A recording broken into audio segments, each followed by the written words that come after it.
ինչով եք պայմանավորում եւ սա ընդհանուր այս անպատժելիության մթնոլորտի հետևանքը չէ, երբ որ օրինակ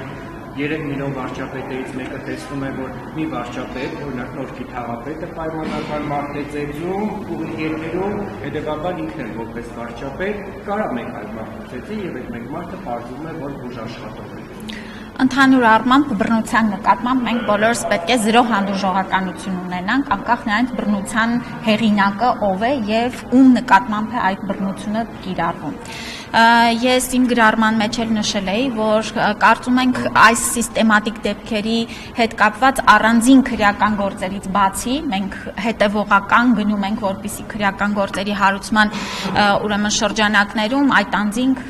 հավուր պատշաճի նաև պատասխանատվություն կրեն, բայց կարծում ենք, որ շտապօգնության մեքենաների կահավորման հետ կապված եւս պետք է փոփոխություններ անենք։ Նախ նշեմ, որ արդեն իսկ քննարկում ենք շտապօգնության մեքենաների վրա ուրեմն տեսախցիկների տեղակայման հարցը, որպիսի թե չզիջման, թե նաև ուրեմն այլ հարցերի հետ կապված ավելի ընդհանրական պատկեր ունենանք։ Բացի դրանից պիտի մասնագիտական հանրության հետ քննարկենք նաև անձնակազմի ինքնապաշտպանական միջոցների հետ կապված, ինչպիսի միջազգային փորձ կա, ինչ միջոցներ կան, որ մենք կարող ենք դրանք եւս տրամադրել, որովհետեւ մեր կարծիքով շտապօգնության բրիգադը անկախ նրանից պացիենտը գոհ է այդ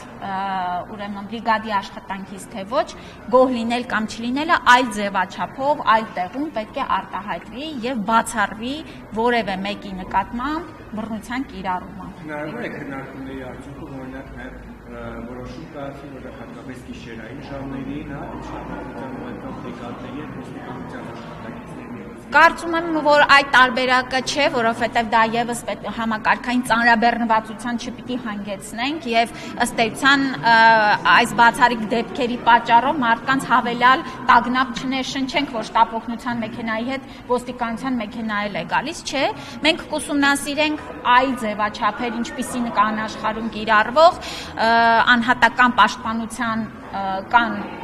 մեխանիզմներ եւ դրանց հետ կապված առաջիկա մեկ ամսվա ընթացքում կամփոփենք, ես նաեւ հանրային կերպով դրանք անդրադառնամ։ Կապակցությունների կենտրոնի ու ցուցաբանական սոցիալական